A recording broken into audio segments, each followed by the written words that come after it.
దాన్ని చర్చించుకొని ఓటు వేపించడానికి మనమందరం కూడా ఆ ఓటింగ్ నాడు ఎక్కడ పోకుండా ఎవరి గ్రామాల వాళ్ళ నుండి గ్రామ శాఖ అధ్యక్షులను మనం ప్రభావితం చేయాల్సిన అవసరం ఉంది.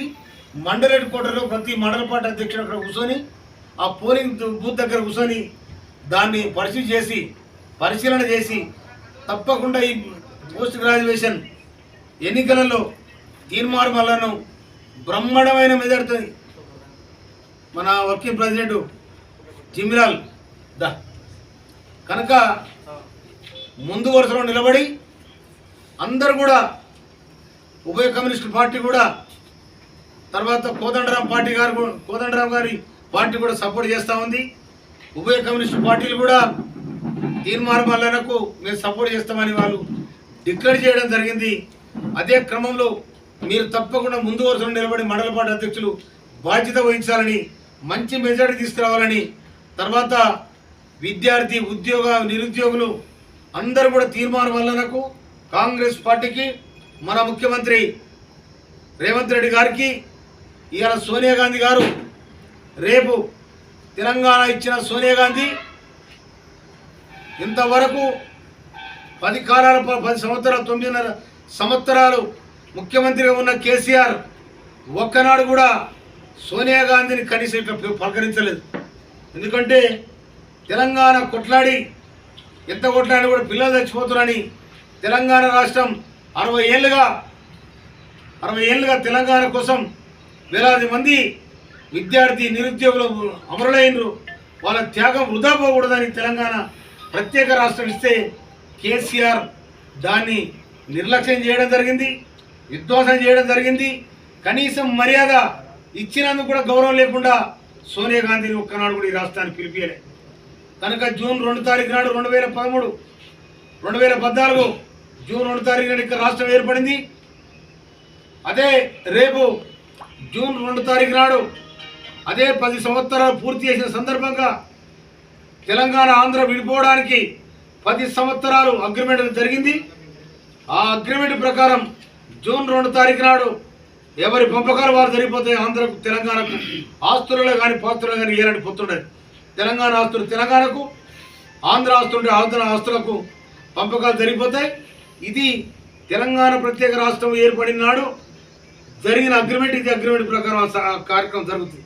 కనుక ఎన్నికల కమిషన్ పర్మిషన్ తీసుకొని ఎన్నికల కమిషన్ ఇది కోడ్ ఉంది కనుక ఎన్నికల కమిషన్ పర్మిషన్ తీసుకొని శ్రీమతి సోనియా గాంధీ గారిని ఆ సభకు ఆహ్వానించాలని గౌరవనీయ ముఖ్యమంత్రి గారు మంత్రివర్గం అందరూ కూడా తీర్మానించడం జరిగింది.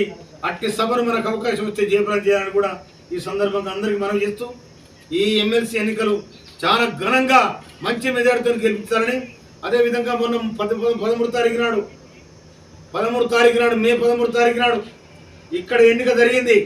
పార్లమెంట్ అభ్యర్థి శ్యామల కిరణ్ కుమార్ రెడ్డి గారు ఈ నియోజకవర్గానికి చెందిన అభ్యర్థి, కాంగ్రెస్ పార్టీ అభ్యర్థి మినిమం 45-50 వేల మెజార్టీతోని ఇక్కడ తుంగతుర్తి నియోజక ప్రజలు ఈ కిరణ్ కుమార్ రెడ్డి గారికి మెజార్టీ ఇవ్వబోతా ఉన్నారు.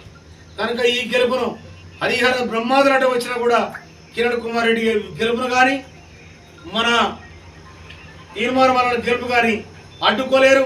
ప్రతిపక్షాలు సిలువలు బలబలు చేసిన తప్పుడు కూతురు కూసిన ఎవరు కూడా ఏం చేయలేరు. కనుక ఈ గెలుపును ఆపలేదు.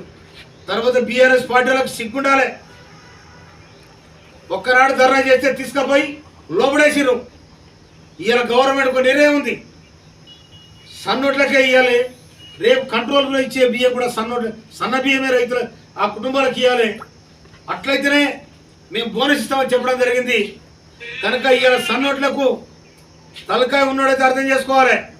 సర్కారు మొత్తం కూడా సన్న ఓట్లు పెట్టియాలనే ప్లాన్లో సర్కారు ఉన్నది.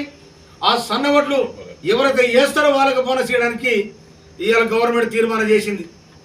కానీ దొడ్డొడ్డు ఇక్కడ ప్రజా తింటలేరు.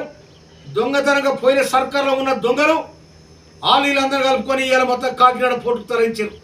లేకపోతే దొడ్డు బియ్యాన్ని సన్న బియ్యం చేసి దొంగతనంగా అమ్ముకోపోయిన దొంగలు ఇల్లు. ఇవాళ మన రాష్ట్ర ప్రభుత్వం, మన ముఖ్యమంత్రి గారు సన్న ఓట్లకు 500 రూపాయలు బోనస్ ఇస్తానంటే ఇవాళ రోడ్డు మీద ధర్నా చేస్తూ ఉండు. నీ ధర్నా లేవు, నీ బర్రా లేవు, నీ కథ ఓడిచిపోయింది కనుక ప్రజలు మిమ్మల్ని తిరస్కరించారు కనుక కాంగ్రెస్ పార్టీ పేదల పక్షాన్ని నిలబడే పార్టీ ఇవాళ అతి తొందరలో ఈ నియోజకవర్గానికి 3500 ఇల్లు ఇంద్రమ ఇల్లు రాబోతా ఉన్నాయి. నికారస్తైన పేదల ఎవరైతున్నారో వాళ్ళందరూ కూడా ఇల్లు ఇచ్చి కాపాడాల్సిన బాధ్యత ఎమ్మెల్యేగా నా మీద ఉందని ఆ పేదలకు మొట్టమొదలు కాంగ్రెస్ పార్టీ కోసం కష్టపడిన కార్యకర్తలు ఎవరైనా వాళ్ళని మొదటి ప్రాధాన్యతలు పెట్టుకొని వాళ్ళకు కూడా నివాసం కల్పిస్తామని కూడా సందర్భంగా చేస్తున్నాను. అదేవిధంగా పేదలైన వాళ్ళు వేరే వాళ్ళు ఉండొచ్చు, ఈ పార్టీ లేకపోవచ్చు, అయినా కూడా పేదలుగా గుర్తించి వాళ్ళకు కూడా సాయం చేస్తామని కూడా మనం చేస్తున్నాం. అదేవిధంగా ఇలా అనంతరంలో ఇల్లు కట్టి కుప్పగుళ్ళయి, తర్వాత ఢీకొత్తపల్లి కాడ నీళ్ళలు మాసినాయి, మధ్యరాల కాడ మొత్తం మాసిపోయినాయి.